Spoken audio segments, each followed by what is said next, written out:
Welcome back to SOS. I'm Staff Sergeant Badass, and that was super farce. Alright. They're falling all over the place now.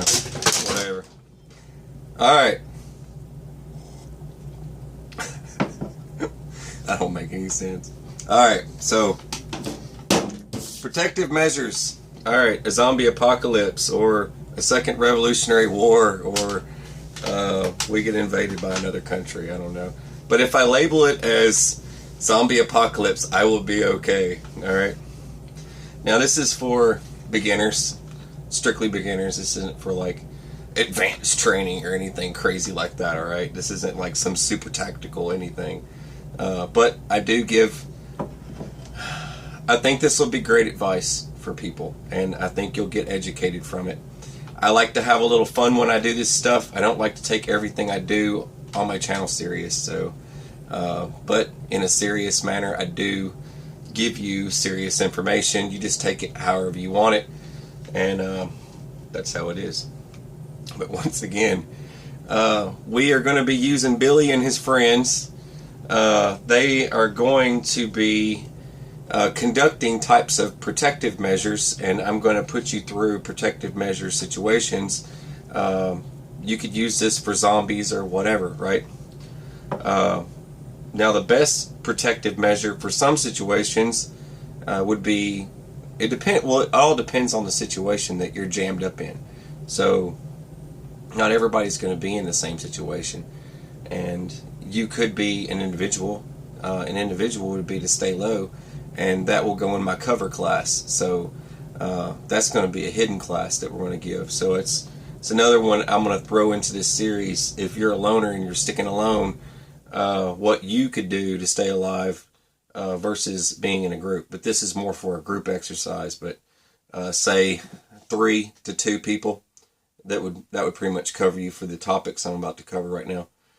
Okay, let me pull you over here, and let's take a look at this. Okay, and we're back with Special Farce. Billy and his crew. Alright. It's a zombie apocalypse. Alright, whatever.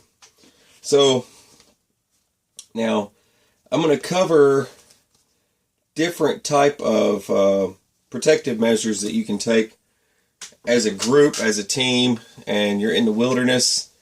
I don't know, you can use these same type of ideas in different situations. You don't have to be in wilderness to build yourself a type of protective measure, but you can use the same idea in different situations. You'll get the point. Now, there's different types of these. Let's see. We'll get into like artificial obstacles. All right. Like, for example, I wouldn't have to use this, but I could utilize barbed wire in many situations. I kind of want to save this for another idea here. Now, I could use woods, trees, grass, brush, and I could get camoed and get hidden. Now, I'll utilize this for this, just for you to stay hidden without digging a trench, right? Here you go. Have a little bit of that. And a little bit of that. There you go. Look, see, Billy and his crew are getting hidden, right? Just like that. See, now, they're blending in. They're making the trees seem that they're connected to all the other trees. Or cars, or fallen debris, or whatever it is that you can find to do artificial obstacles. Now, they don't have to be close. This is just something for a simulation. They would be a little bit further out. Just something to confuse you when you're walking. So you think that there's nothing there. There's no path. There's no trail. Or something like that. Basically covering, hiding your tracks kind of thing. There are other artificial obstacles that are like... We'll get into that near the end. That one's going to be different type of advantage. But you could make these types of trees and things like that where they're difficult to get around. Alright, so then there's tactical obstacles. Now this would require machine guns, right? You'd have to be armed and weaponized to have that type of advantage. Now, these are more of a triangular shape. When you do these, the tactical obstacles are going to be more like for somebody that's got a heavy machine gun. Now, it's going to be, come on now. All right, you get over here.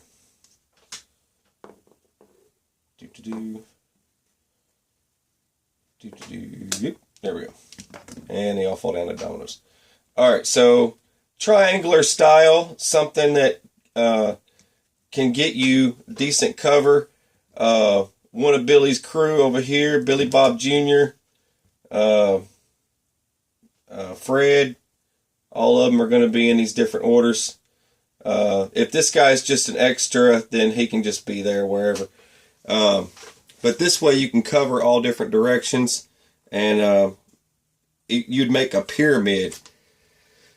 It would be a pyramid type thing, and you could have multiple of these, not just one type of obstacle. But this is more of a tactical advantage.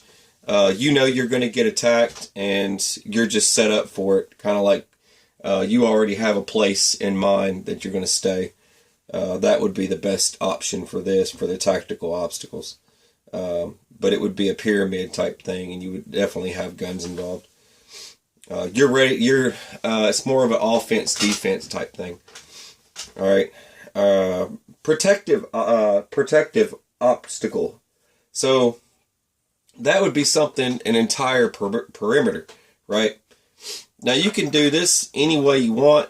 I'm referring to a building, a shelter, something brick, something wood, doesn't matter. And you just drop them in there like that, right? So that would be that, but this is referring to like entire freaking platoons, right? To protect an entire platoon. This would make more sense to an entire group. So basically a protective obstacle would be to get inside something, right? You wouldn't want to be out in the middle of it and they're all falling over. You're fired! Alright, let's get this out of here. Alright, so then they would have their different areas to watch from, pretty much. Alright, there you go. And that's one of them. Man, they don't stay up. Anyways, you get the point of that. I think they're like dead. They're probably zombies already. They've been eaten. They've been bitten. Here we go. There we go. Alright. So that would be a protective obstacles. It would basically just surround a platoon. Defensive area. This is, when it refers to this, it's actually a much larger scale. This is not like a house or something that you get in. But I'm using this to refer to taking shelter. Protective obstacle would be a house or a building or something like that. But if you were in large scale, large numbers of people, you would have to set up a perimeter type thing, and that would be a protective obstacles. It would be all the way around. All right. Let's see. The abatis. This is for dead trees and booby traps. So you get this out of here. Boom. It's gone. Now, Billy and his crew got caught up in the mix, and he lost his gun. Here we go. Give him his gun back. There we go. So he's ready to fight again. There we go. Alright, whatever. Don't care which direction these guys are. Alright. So then that you would utilize obstacles of dead trees. Now, Billy and Cletus had torn down trees, right? So Cletus and Billy can take cover behind that. And Jimmy and Billy Bob over here, he can get his little pistol and he can get down to prone position and get behind here like that. And then you got Uncle Steve, whoever this guy is. Alright, he can get over here in this one. And then this guy over here is lost in the sauce. We'll put him right here. Alright, so basically you could do it out of trees. You could even add some live stuff, you know what I mean? But then you want to have your booby traps. So you got some thumbtacks over here. You can set your thumbtacks out anywhere around your area. That basically you're going to carve off sticks and things like that. That's when you start getting into booby trapping manuals, because you want to protect. This is basically going to be where you sleep, and you're going to have barriers set up around you, and then somewhere out there you could probably use barbed wire or whatever it is, trip wires. So I'll throw one of those out there just to mix it up. That's when you start getting into booby traps. Now this is for when you have to avoid.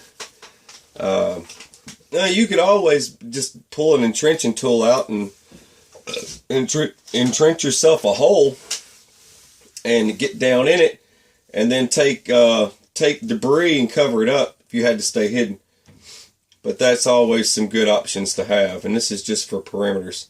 Now another good thing for perimeters is for alarms.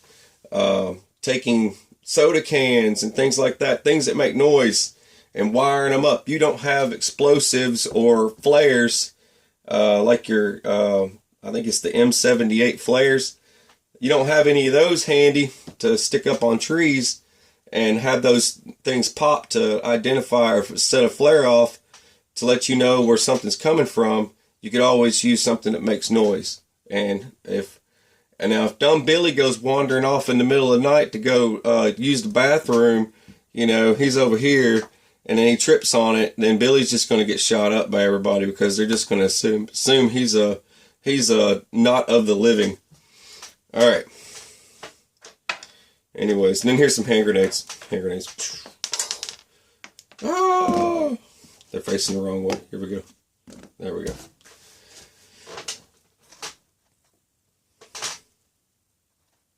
All right.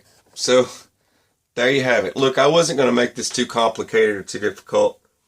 This is just some protective measures for you to think about. I wanted to incorporate this into the Zombie Apocalypse series because this is the only way I can post this information without something happening to it. And if any of you have been on YouTube long enough, you know what that means.